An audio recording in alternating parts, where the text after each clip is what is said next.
112 Indian hotels, ये वही brokerage है नोट जिसके बारे में निकुंज भी आज सुबह बात कर रहे थे। आप जितना भी लंबा अवधि का ग्राफ ला सकते हैं डायरेक्टर साहब, इंडियन होटल्स का लेके आइए। सुमित के साथ चेक करना है। सुमित, इंडियन होटल्स में दो वैरायटी है लोगों की, एक जो off and on positional position bet लेते हैं फिर प्रॉफिट बुक करते हैं, फिर पोजिशनल बेट लेते हैं प्रॉफिट बुक करते हैं। ये देखिए, ये है 2018 से 23 5 साल का ग्राफ है।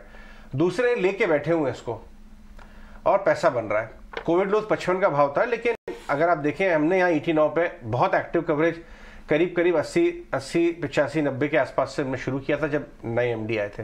वहां से घुमा ये स्टॉक जो, तो एक जबरदस्त रैली में है और अब 425 के आसपास के टारगेट्स आ रहे हैं। तो सुमित, दोनों सेट ऑफ इन्वेस्टर्स के लिए इंडियन होटल्स पे बताएं राय, क्या करना चाहिए? देखिए, अभी थोड़ी देर पहले ही हमने एक एबीपी के बारे में एक चीज नोट की थी कि 200 मूविंग एवरेज के ऊपर जो स्टॉक्स कंटिन्यू देके सपोर्ट लेके बाउंस बैक देते हैं, तो ऐसे स्टॉक्स में आप बने रहिए, यही आपके पोर्टफोलियो को ग्रीन रखेंगे। तो बिल्कुल आप पैनिक मत कीजिए, ये भी इस तरह का ही स्टॉक है। अगर किसी को एक स्टॉप लॉस मेंटेन भी करना है तो मैं सजेस्ट करूंगा बिलो 300 ओनली, इसमें वीकनेस आएगी।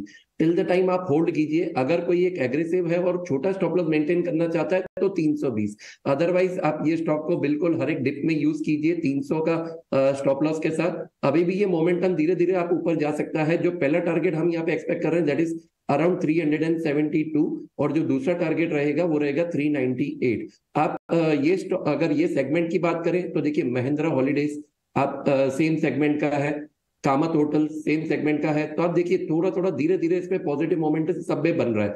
और अभी समर वेकेशन आ रही है, काफी अच्छे ट्रेवल टूरिज्म का बूम है। आप चेक कीजिए काफी सारे होटल्स के साथ। तो मुझे लग रहा है कि आगे चल के और भी अच्छा परफॉर्मेंस होगा और ये सेक्टर पे आप ध्यान रख सकते हैं। ठीक है, एक और स्टॉक जो मैं डिस्कस करना चाहूंगा संतोष से, वो है भारती एयरटेल। डायरेक्टर साहब, 6 महीने का ग्राफ लेके आइए।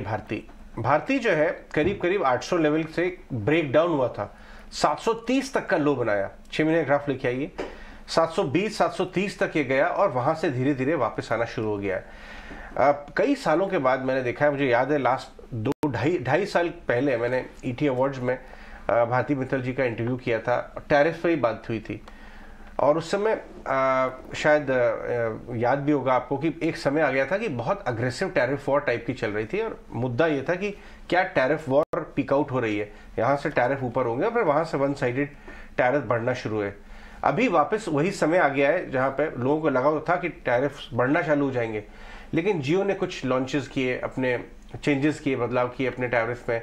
लोग घबराहट हुई कि कहीं ये वापस से टैरिफ वॉर तो नहीं शुरू हो गई है, और 800 के भाव से करेक्ट होके 730 तक आके रिबाउंड किया है। संतोष, इस समय भारती में क्या ट्रेड बन रहा है? 1 महीने ग्राफ लेके आइए सब, अब 1 महीने का तो 50-60 रुपए चला है और मोमेंटम बिल्डअप होता हुआ नजर आ रहा है। अगर मैं लॉन्ग पोजीशन होल्ड करता हूँ क्या करूं? अगर मैं मौका ढूंढ रहा हूं उसके अंदर कि ये वापस 820 850 के लेवल पा पाएगा तो मैं क्या करूं? संतोष?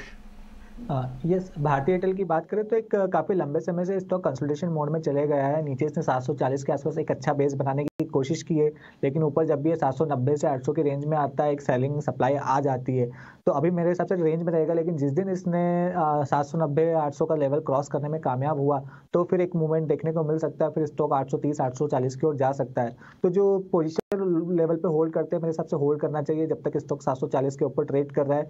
और जो एज ए ट्रेडिंग बेट लेना चाहते हैं तो 800 का लेवल क्रॉस होने दीजिए, फिर फ्रेश पोजीशन ऐड कीजिएगा, क्योंकि उसके ऊपर एक अच्छा मोमेंटम देखने को मिलेगा इस काउंटर में।